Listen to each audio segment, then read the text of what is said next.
BRS గొంతుకలై మాట్లాడేటోళ్ళకు మేము చేసింది ఏది కూడా నచ్చలేదు.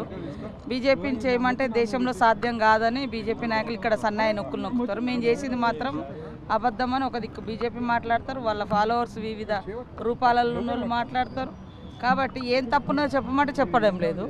50 రోజుల కంటే ఇంకా ఎక్కువ టైం కూడా మొన్న కూడా ఇచ్చినాం కదా. సస్పెన్షన్ విషయంలో రాజగోపాల్ రెడ్డి నేను వచ్చి ఇక్కడ తప్పులు ఉన్నాయో నేను చూపించడానికి నేను సిద్ధంగా ఉన్నాను, ప్లేస్ చెప్పమని రమ్మని చెప్పేసి రేపు ఎమ్మెల్సీ మండలి ఉంటాయి కదా, అందులోనే డిస్కస్ చేయమని, లేకుంటే ఎక్కడన్నా కూర్చోబెట్టి చెప్పొచ్చు కదా, దాందేముంది.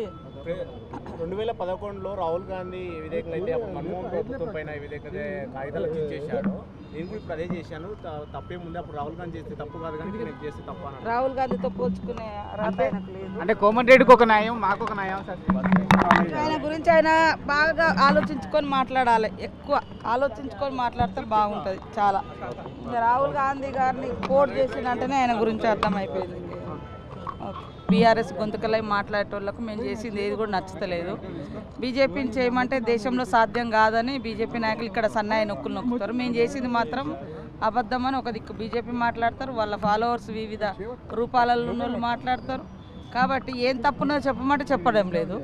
50 రోజుల కంటే ఇంకా ఎక్కువ టైం కూడా మొన్న కూడా ఇచ్చినాం కదా. సస్పెన్షన్ విషయంలో రాజగోపాల్ రెడ్డి నేను వచ్చి ఇక్కడ తప్పులు ఉన్నాయో నేను చూపించడానికి నేను సిద్ధంగా ఉన్నాను, ప్లేస్ చెప్పమని రమ్మని చెప్పేసి రేపు ఎమ్మెల్సీ మండలి ఉంటాయి కదా, అందులోనే డిస్కస్ చేయమని, లేకుంటే ఎక్కడన్నా కూర్చోబెట్టి చెప్పొచ్చు కదా, దాందేముంది.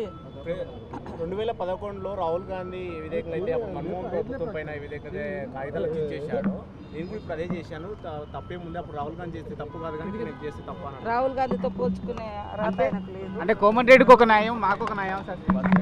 ఆయన గురించి ఆయన బాగా ఆలోచించుకొని మాట్లాడాలి, ఎక్కువ ఆలోచించుకొని మాట్లాడితే బాగుంటుంది చాలా.